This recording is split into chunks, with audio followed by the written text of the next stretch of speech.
رحمت عالم صلی اللہ علیہ وسلم نے امت کو ایک سبق دیا،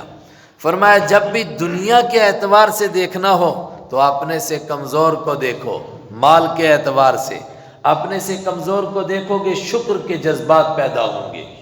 اور اپنے سے بڑوں کے بڑے کو دیکھو گے تو حضرت تھانوی رحمۃ اللہ علیہ نے فرمایا مالداروں کے گھروں میں باتھ روم میں پیشاب کرنے بھی نہ جاؤ، ان کو دیکھ کر کے تم کو بھی تکبر پیدا ہو جائے گا، بیت الخلاء سے بھی تکبر پیدا ہوگا۔ غریبوں کے جھونپڑے دیکھو ان کا کیا حال ہے۔ حضرت شیخ سعدی رحمۃ اللہ علیہ نے فرمایا کہ میں اس حدیث پر غور کر رہا تھا، ایک دن مسجد سے باہر نکلا، جوتے گم ہو گئے تو بڑا ہی دل میں دکھ ہوا، تو میں نے کہا یا خدا میں تیری نمازیں پڑھوں اور میرے جوتے بھی پیچھے سے گم ہو جائیں، تو اچانک ایک آدمی دیکھا جس کو پاؤں ہی نہیں تھے، وہ گھسٹ رہا تھا۔ دیکھا کتنے لوگوں کو پاؤں نہیں ہوتے، کس طرح ہاتھوں کے بل چلتے ہیں، اسی طرح باتھ روم میں جاتے ہیں، پھر بیچارے اسی طرح کھانا کھاتے ہیں۔ تو جب میں نے اس کو دیکھا کہ اس کو تو پاؤں ہی نہیں ہے، تو میں اللہ کے لیے سجدے میں گر گیا کہ اے اللہ تو نے مجھے پاؤں تو دیے ہیں۔ فرمایا مال دنیا کے اعتبار سے دیکھنا ہو تو چھوٹوں کو دیکھو، غریبوں کو دیکھو، اپنے سے کمزوروں کو دیکھو، ان کا کیا حال ہے۔ ہمیشہ دیکھتے ہیں فلاں کی اتنی بڑی کوٹھی، فلاں کا اتنا بڑا باتھ روم، آج تو صرف لوگوں کے پیسے باتھ روم پر لگ رہے ہیں۔ ایک بزرگ کہہ رہے تھے کھانے اور بس نکالنے پر، کھانے اور نکالنے پر، اور کھانا تو کھایا ہی نہیں جاتا ہے، صرف لوگوں کو دکھانے پر باتھ روم پر پیسے لگا رہے ہیں۔ کوئی کام ہے اس کا؟ وہی ایک ایک باتھ روم کے اندر 30-30 ہزار کی ٹوٹی، 1-1 لاکھ کی ٹوٹی لگائی ہے، 30 روپے کی ٹوٹی بھی تو وہی پانی دیتی ہے، پھر 1 لاکھ کی لگانے کا کیا فائدہ ہے؟ ہائے ہائے، ابھی آپ نے سنا تھا نا، وہ پیچھے جب وہ گرفتار ہوا کہا جی اس کے باتھ روم میں سونے کی ٹوٹیاں لگی ہوئی تھیں، کچھ کام آئی اس کے؟ اللہم احفظنا۔ اور دین کے اعتبار سے دیکھنا ہو تو اپنے سے بڑے کو دیکھو،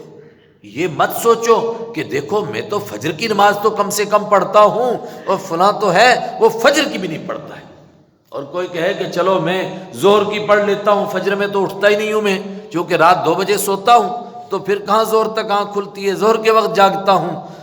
اور فلاں آدمی تو ظہر کی بھی نہیں پڑھتا ہے۔ فرمایا نہیں، دین کے اعتبار سے دیکھنا ہو تو اپنے سے بڑے کو دیکھو۔ وہ دیکھو آپ فجر کی نماز پڑھنے پر فخر کر رہے ہو تو جو ساری رات جاگتا رہا اس کا کیا مسئلہ ہے،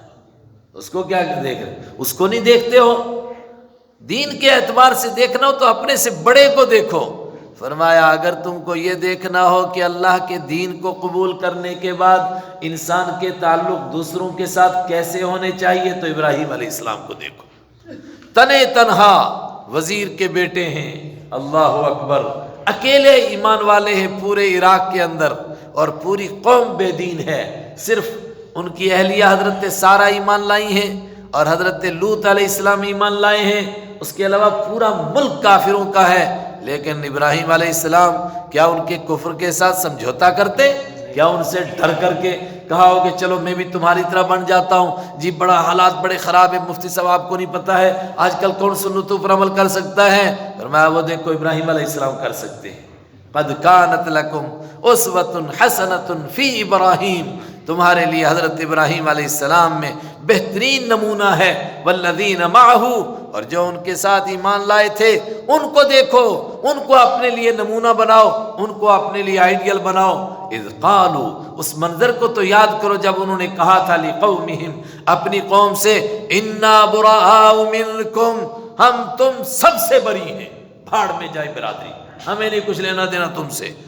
جو اللہ کے دین کا دشمن وہ ہمارا دشمن ہے۔ انا براء منکم، ہم تم سب سے بری ہیں، ومما تعبدون، اور جن کی تم پوجا کرتے ہو، کہتے تھے یہ ماتا بڑی شکتی والی ہے، وہ بابا بڑی شکتی والا ہے، کہا ان سب کی شکتی بھاڑ میں جائے، ہم ان سے نہیں ڈرتے ہیں، ان سے ہم بری ہیں۔ ومما تعبدون، اور جن کی تم پوجا کرتے ہو ان سب سے ہم بری ہیں، من دون اللہ، اللہ کو چھوڑ کر جن کی تم پوجا کرتے ہو۔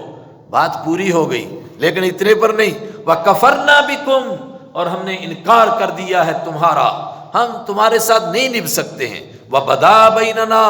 اور اعلان ہو چکا ہے ہمارے درمیان، وَبَيْنَكُمْ، اور تمہارے درمیان، الْعَدَاوَةُ، دشمنی کا، وَالْبَغْضَاءُ، اور بغض کا،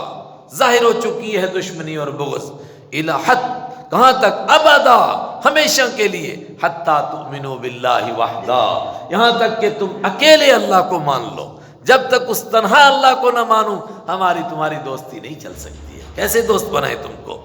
الا قول ابراہیم، مگر ابراہیم علیہ السلام کی وہ بات جو انہوں نے اپنے والد سے کہی تھی، لاستغفرن لک، میں آپ کے لیے بخشش کی دعا مانگوں گا، لیکن ساتھ ہی کہا تھا وما املک لک، اور میں مالک نہیں ہوں تیرے لیے، من اللہ، اللہ کے مقابلے میں، من شیء، کسی چیز کا، ربنا،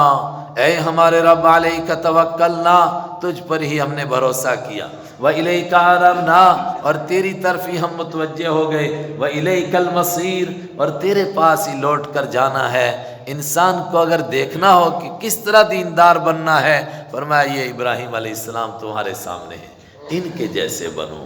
ابھی یہ آیت باقی رہی، اس کی تفسیر انشاءاللہ کل